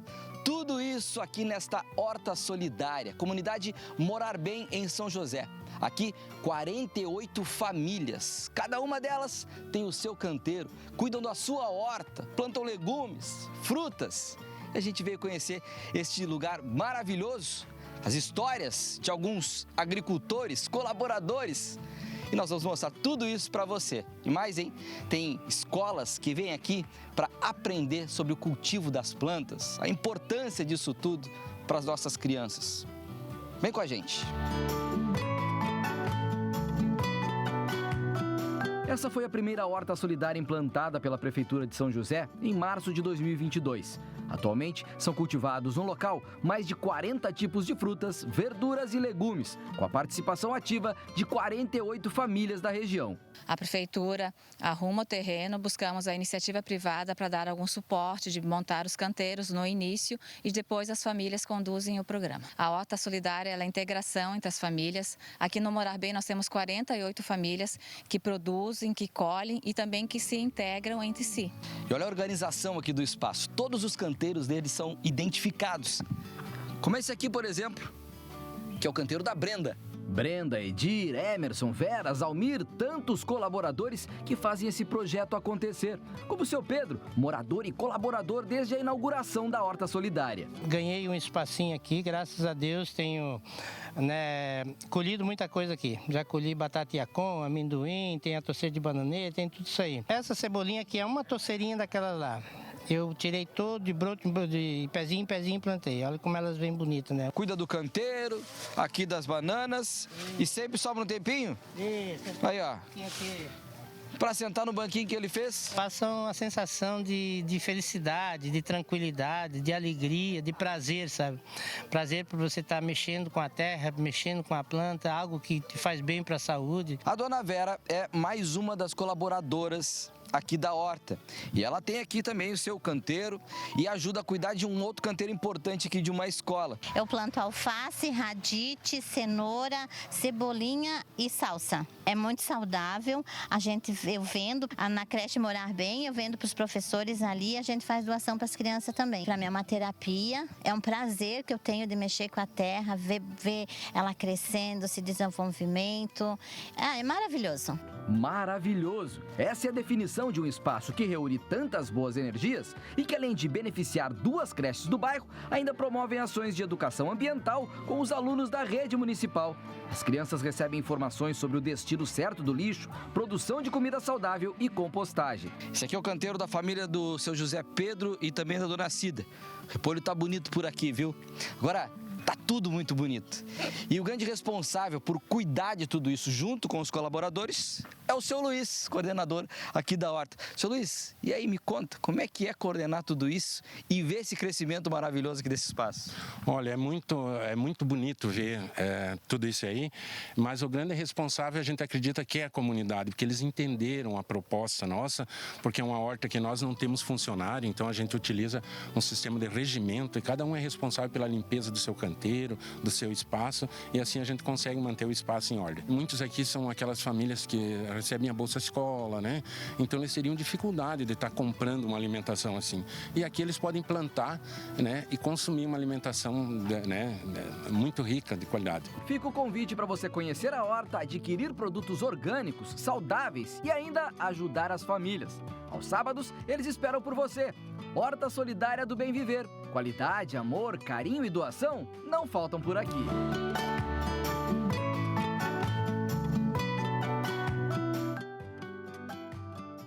Roberto Azevedo, agora com a política. O aumento no número de deputados federais aprovado pela Câmara mostra o descompasso do Congresso com a sociedade. Roberto Azevedo comenta. Fernando, infelizmente, prepare-se para ficar indignado, como eu estou indignado, e o Brasil deveria estar indignado. Porque você aumentar em 18 o número de deputados federais parece pouco. Agora, você começa a colocar na ponta do lápis, da caneta, e aí vê que são quase 65 milhões de reais a mais por ano, fora as emendas parlamentares que esses cidadãos vão ter. Ou seja, estão mentindo para vocês, estão mentindo para nós. E eu vou provar agora por quê. Vamos dar uma olhadinha, e aí vocês estão vendo momentos dessa votação. Primeiro, a toque de caixa, aprovaram a urgência da tramitação do processo, do projeto. O que significa isso? Não precisa passar pelas comissões. Vai direto para o plenário. E lá no plenário, aprovar a pouca vergonha. Vamos lá. Primeira fake news. Estão dizendo que foi o STF responsável pelo crescimento das cadeiras. Mentira! Sacanagem! Falsidade! Fake news! Não é verdade. O que o Supremo fez foi responder a uma reclamação do Estado do Pará, que estava na mesma situação de Santa Catarina, que aumentava a população e o número de deputados federais não aumentava. Cadê a proporcionalidade? Aí o Supremo disse, continuam 513 deputados, mas vai ter que haver uma redistribuição das cadeiras. E nesta redistribuição, o Pará ganharia 4 cadeiras e Santa Catarina mais 4. Quer dizer, não precisava ter feito aquela presepada de ontem à noite para Santa Catarina ter mais 4 deputados federais a partir de 2027. Então passa de 513 para 531 cadeiras. Precisa passar pelo Senado. Isso aqui é importante, precisa passar. Vocês acham que o Senado, que os 3 senadores por estado, que é paritário, vão ir contra os deputados? Porque eles também têm interesse. Muito senador já foi deputado federal, tem um apadrinhado que quer ser deputado federal, ou ainda vão poder manipular as coisas no seu estado. E os senadores, a função dele é proteger o interesse da unidade da federação, estados e Distrito Federal. Vamos em sequência aqui. Quem perderia? Rio de Janeiro. Rio de Janeiro perderia 4 cadeiras. Vai continuar com 4. 46 deputados. Assim como perderiam o Piauí, Paraíba, Rio Grande do Norte, né? Perderia a Bahia, perderia também o Rio Grande do Sul, 2 cadeiras. Eles se insurgiram. Nós não vamos perder poder. Nós temos que ter as emendas para os nossos estados. E dane-se, você, eu, pagamos esse preço. Pagamos esse preço. E quem ganharia de qualquer jeito, independentemente da pouca vergonha que aconteceu ontem à noite? Santa Catarina, 4 deputados. Aqui tem uma jogada, viu? Tem até um asterisco aqui do lado do 2. Mais 2 para o Mato Grosso. Era mais 1. Eles já aproveitaram e meteram mais outro, para ficar 2. Realmente é um pessoal que pensa além, né? O Pará, que é o originário de toda essa discussão, ganhou mais 4, Amazonas mais 2, Minas Gerais mais 1, né? E por aí vai, né? O Distrito Federal fica como está, né? E por aí vai. O que você depreende disso? 7 estados seriam beneficiados e outros 7 não. Continuando na nossa linha de raciocínio, por que fizeram isso? Porque vão aumentar o custo em quase 65 milhões de reais por ano só com salários e estrutura, fora as emendas parlamentares que também aumentam de valor. Vamos continuar adiante. É uma jogada absurda. Vamos ver como votaram os deputados federais de Santa Catarina. Dos 15 que votaram porque a deputada Júlia Zanata, do PL, está em licença maternidade, dos 15 que votaram, só 2 votaram a favor. Ana Paula Lima, do PT,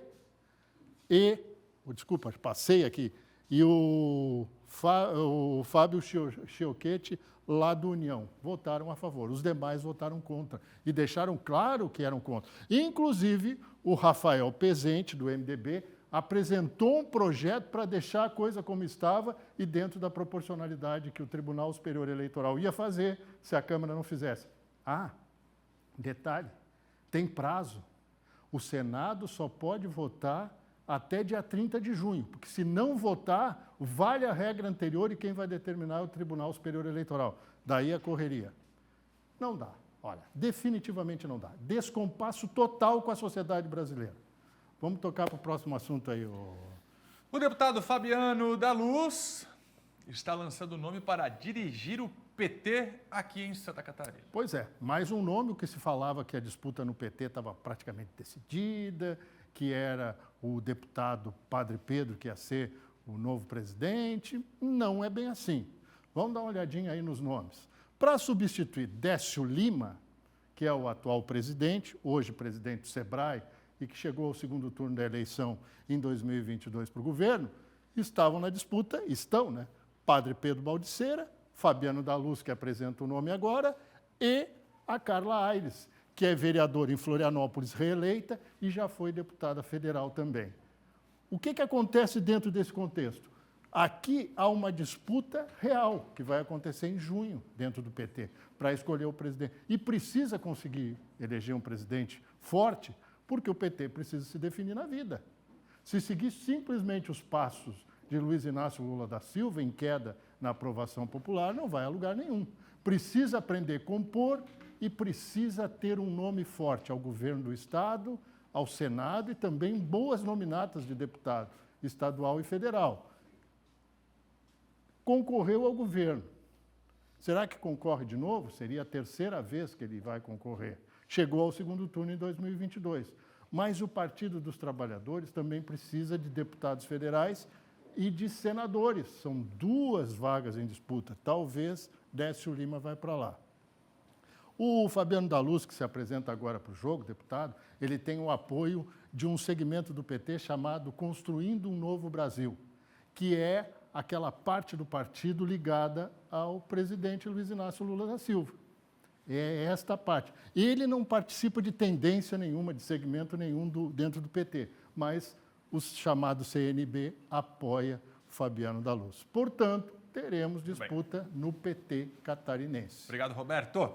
Tem mais do Roberto em scc10.com.br, sempre com a política catarinense aqui no nosso meio-dia. Vamos seguir com a informação para você. A Marister vai chegar com outras notícias ao vivo aqui no nosso meio-dia, que segue até 1h05 da tarde. Maria. O período para correções no cadastro do programa Universidade Gratuita já começou. Sofia Gonzalez está acompanhando ao vivo e vai explicar como é que funciona. Então, Sofia, explica pra gente, né, qual é o caminho para deixar tudo regularizado. Perdemos o sinal da Sofia?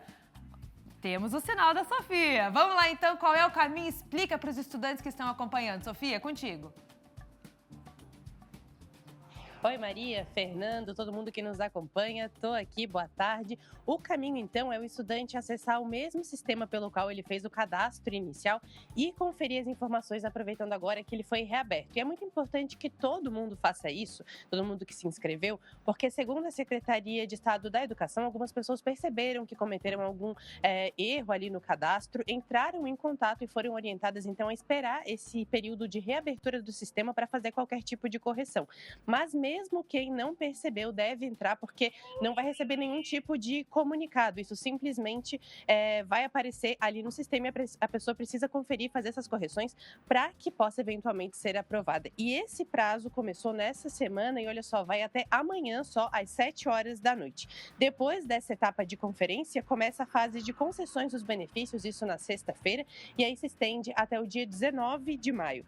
Caso o estudante seja contemplado, ele vai receber um e-mail com a informação e ele vai precisar fazer um aceite do contrato de assistência financeira estudantil. Depois, o aluno vai receber outro e-mail para fazer a assinatura dos recibos. Entre 20 de maio e 30 de junho acontece a última etapa, quando o sistema vai estar aberto aí para consultas, assinatura de recibos mensais e também aceites para os estudantes. E se alguma dessas medidas não for cumprida, o estudante corre o risco de perder esse benefício. Todos os detalhes sobre a conferência dos dados da Universidade Gratuita estão lá no nosso portal. É claro que a gente vai trazendo os novos prazos aqui, relembrando, mas é importante acompanhar para não perder esse benefício, né, Maria?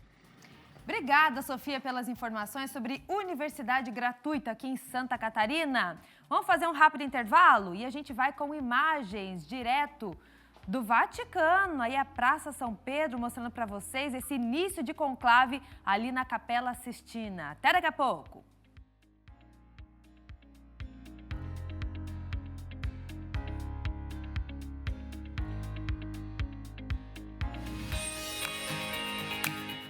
Voltei com o nosso meio-dia. Bom almoço para você, obrigado pela companhia. Olha, tem obras na BR-280, lá no norte do estado. O Luiz Felipe está no local, vai mostrar para a gente quais são os trabalhos que estão avançando. Diga lá, Luiz! Pois é, Fernando Machado, inclusive um caminhoneiro acabou de falar que é uma vergonha isso aqui, porque se atrás de mim aqui, que é sentido Araquari, Joinville, para quem vai para São Francisco do Sul, tá tranquilo, Diogo Kleiman, dá um turnaround aí para a galera ver. Olha só o tamanho do trânsito que está aqui na BR-280, tudo por conta de uma obra de recapeamento que está acontecendo aqui nesta BR e está ocasionando esse trecho gigantesco de congestionamento. Nós estamos aqui há pelo menos 20 minutos, Fernando e amigos. Aqui está um sistema de siga e pare. Porém, está muito lento. Esse horário do almoço, por exemplo, é um trânsito que flui, com lentidão, mas flui. E neste momento você pode ver que o trânsito está completamente parado. O Diogo, mostra ali pra gente, ó.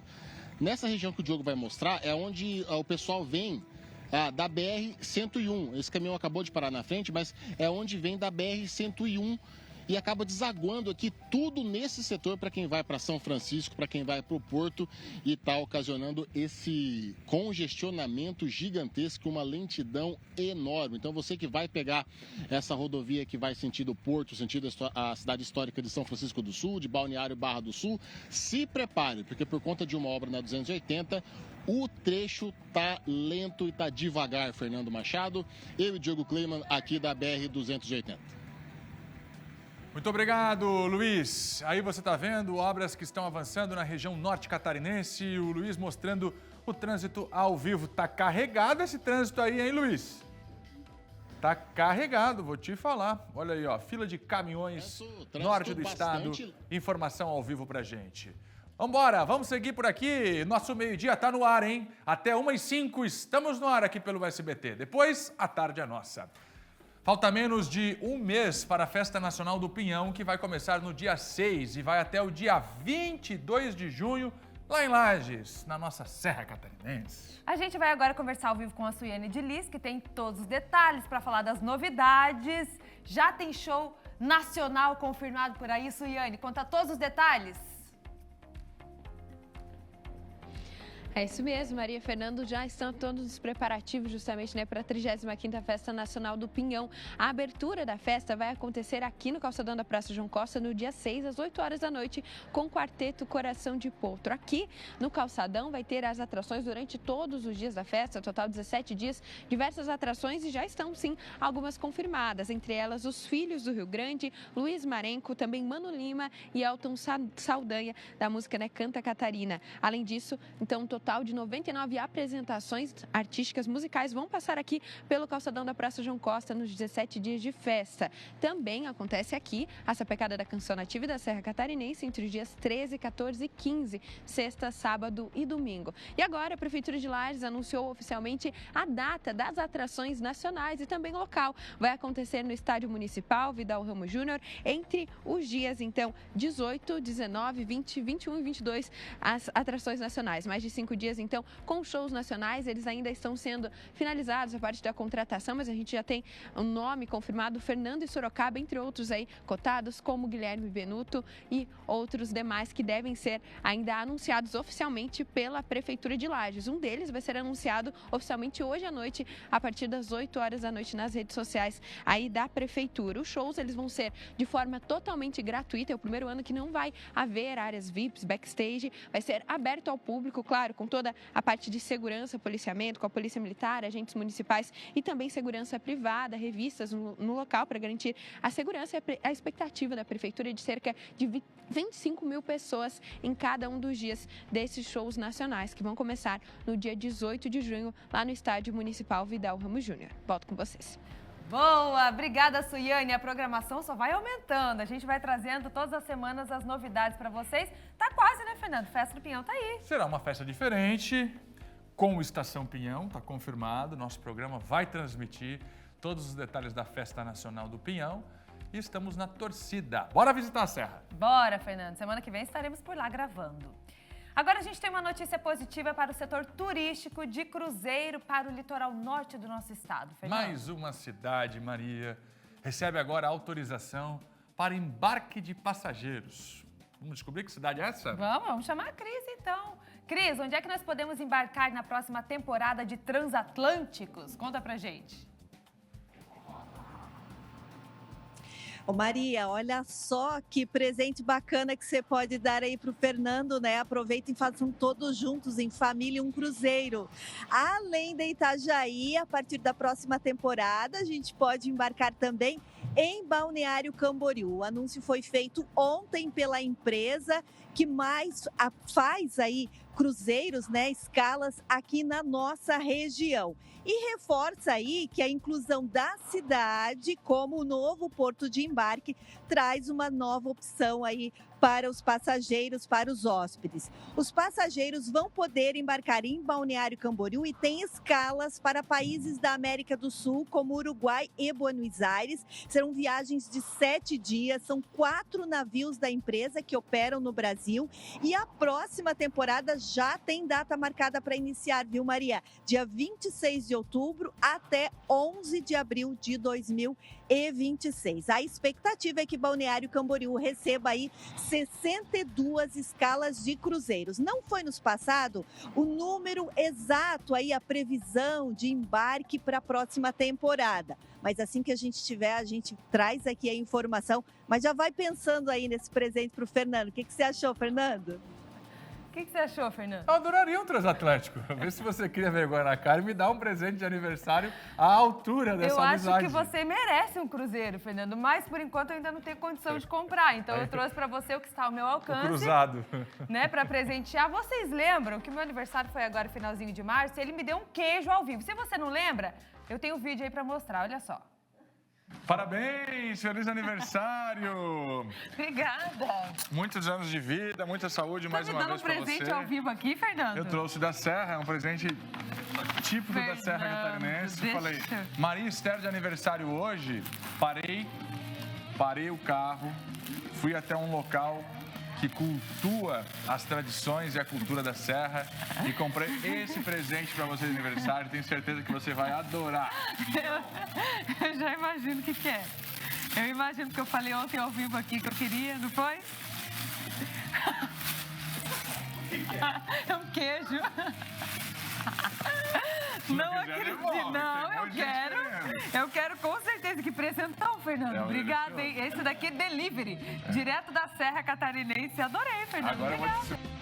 Você me ensinou até a fazer a fortaia, lembra que você falou? Ovo. Então eu falei, eu vou seguir na mesma linha, vou em busca de alguma coisa que traga um pouquinho da tradição do catarinense. É uma coisa que você ama, você sempre me fala que você gosta. Então eu falei, vou trazer um presentinho pra você, Fernando. É de comer? É de comer. Eu gosto. O que você acha que é? Taurino tem que ser de comer, né, Maria Patinho? Eu gosto de comer, eu gosto de comer x-salada. Não, Fernando, é uma coisa tradição, aquela comida caseira. Você me deu um queijo da Serra, você acha que eu vou te dar um... Tradição polenta? Salada? Abre aí, Fernando. Vamos mostrar pro pessoal de casa qual que vai ser o meu presente pra você desse ano. Poxa, é um kit, segura aí. Abre aí. Tá virando muito colonial esses aniversários aqui do SBT. Ué, não é gostoso? Salamão, cara! Aí é Uruçanga inteira aqui, meu irmão. Olha isso aqui! Mas essa daí é de Antônio Carlos. O salame de Antônio Carlos? De Antônio Carlos. Olha aí, segura pra mim o Tem salame. mais, Maria tem Esther. mais, Fernando. Ó, Olha aí, feijones. Feijão pra você fazer aquela Vermelho! feijoada. Feijoada e minestra. Já comeu minestra ou não? Claro. Minestra É a o que sopa tem de feijão, né? de melhor na culinária de Uruçanga é a minestra com queijo. E tem até um bacon E o de Antônio baconzinho. Carlos. Mas por que você trouxe tudo de Antônio Carlos? Pra você fazer uma feijoada direto de Antônio Carlos. Você me trouxe da Serra. Eu falei, eu vou escolher uma cidade pra presentear. Entendi. Bacon. muito obrigado. Gostou, adorei. Fernando? É a minha cara esse Eu presente. acho também. Você adora feijoada, Aqui, ó, né? isso aqui, se me der isso aqui, eu como todo dia. Então, fechou. Adoro Pra feijão. você aproveitar. Aniversários coloniais aqui no SBT. Deixa eu botar tudo no Criamos meu uma presente. tradição aqui no Esse SBT negocinho aqui eu Meio ganhei do Dr. Roberto, que eu sei. Esse coolerzinho aqui é do Tu presente me deu do só os SBT. quitutes. Boa, Fernanda, aproveita. Eu tô Gostou? a cara de Uruçanga aqui nesse programa. Tá, né? Aqui, ó, salaminho, feijão, muito bom, adorei. Boa, Fernanda. De volta às origens. De volta às Eu origens. estava precisando receber isso hoje, Maria Esther. Obrigado, pessoal, todo mundo aí, todo mundo que acompanhou o meio-dia, obrigado por todas Receba as nosso felicitações. carinho, Fernando. Mais uma vez, quero te deixar aqui o nosso carinho, parabéns. Você é uma pessoa muito especial, Muito não obrigado. só aqui no trabalho, mas também nos bastidores. Quem te conhece sabe desse coração imenso que você tem. Parabéns. Um pouco chato às vezes. Chato chato do demais. bem. Mas a gente Faz mal gosta. pra ninguém, né, A gente ô gosta idiota? desse chato aqui. Valeu, gente, cuide-se, até amanhã. Muito obrigado. A gente segue com a Tarde é Nossa. Vamos lá.